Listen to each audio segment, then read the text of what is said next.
L'orientation de vie d'un enfant de pauvre est largement différente de l'orientation de vie d'un enfant de riche. Moi, je fais des orientations pour les enfants des personnes moyennes et des enfants de pauvres. Dignement, si tu es une personne riche, tu n'as même pas le droit de commenter ici parce que cette orientation ne te concerne pas. Lorsque je viens ici pour faire des orientations, j'ai une mission. La première mission est d'éviter de faire dépenser de l'argent inutilement aux parents pauvres et aux parents moyens. Deuxièmement, amener l'enfant à se mettre en compétition parce que le monde qui est ouvert devant lui est un monde où s'il n'a pas un cerveau, il ne s'intègre pas parce que les riches bouchent les portes complètement aux enfants de pauvres, aux enfants de personnes moyennes.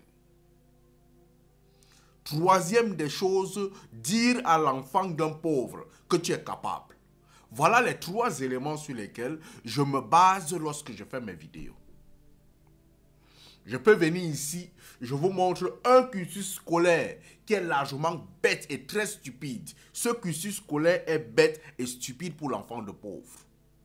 Le système d'orientation d'entretien, par exemple, lorsque je vais venir parler ici, des cours de répétition, c'est très mauvais pour un pauvre. Mais c'est très bien pour un riche.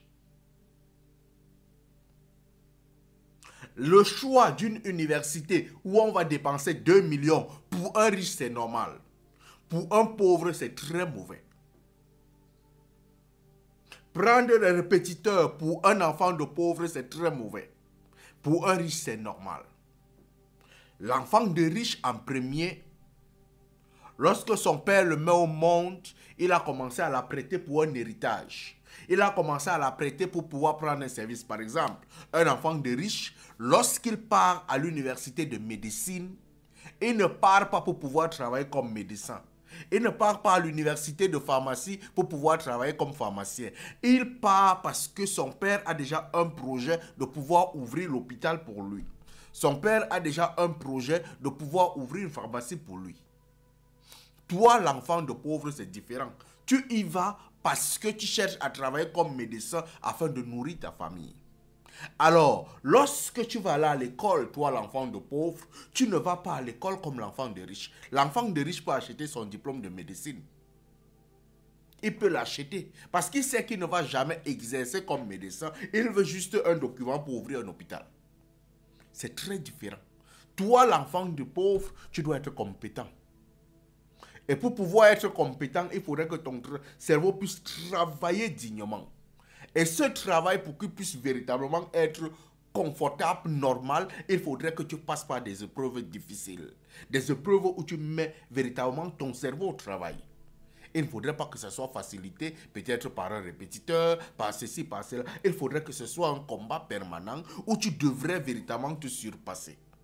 Ça, c'est l'orientation d'un enfant de pauvre qui veut devenir médecin. L'orientation d'un enfant de pauvre qui veut faire banque et finance est très différente de l'orientation d'un enfant de riche. L'orientation d'un enfant de riche qui va faire banque et finance, son père lui a déjà réservé un poste. Il va aller entrer là-bas. Toi, tu vas aller leur suivre. Tu vas dire non, je vais suivre les riches parce qu'ils font banque et finance, ça donne l'argent. Frère, tu vas chômer au quartier.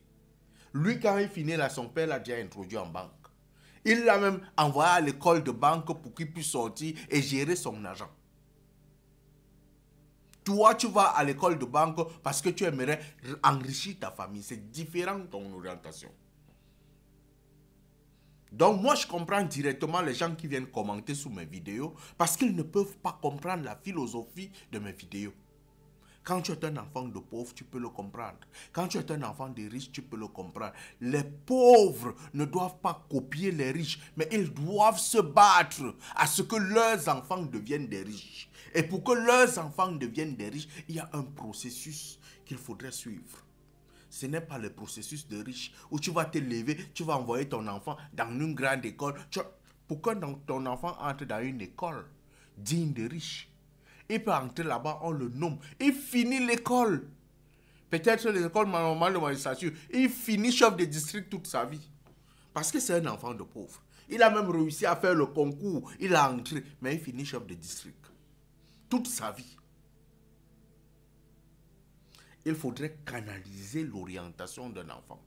Il faudrait cultiver des choses dans sa psychologie. Il faudrait l'amener à comprendre la vie différemment. Ce n'est pas parce que tu l'as envoyé dans une école qu'il va réussir forcément, non. Il faudrait lui donner des canalisations pour que lorsqu'il entre au milieu des riches, qu'il sache se frayer un chemin au milieu d'eux et qu'il puisse devenir leader. Et peut-être c'est peut-être la place de leader qui sauvera sa vie. Je sais, beaucoup ne peuvent pas me comprendre.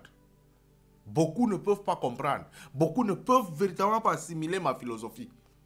Ils vont trouver que c'est une philosophie de fou. Ouais. Mais seul moi, je comprends. Parce que j'ai vécu les deux types de vie. J'ai vécu avec les riches, j'ai vécu avec les pauvres et les très pauvres. Mais moi, je suis un enfant de pauvre. J'ai étudié avec les enfants des riches.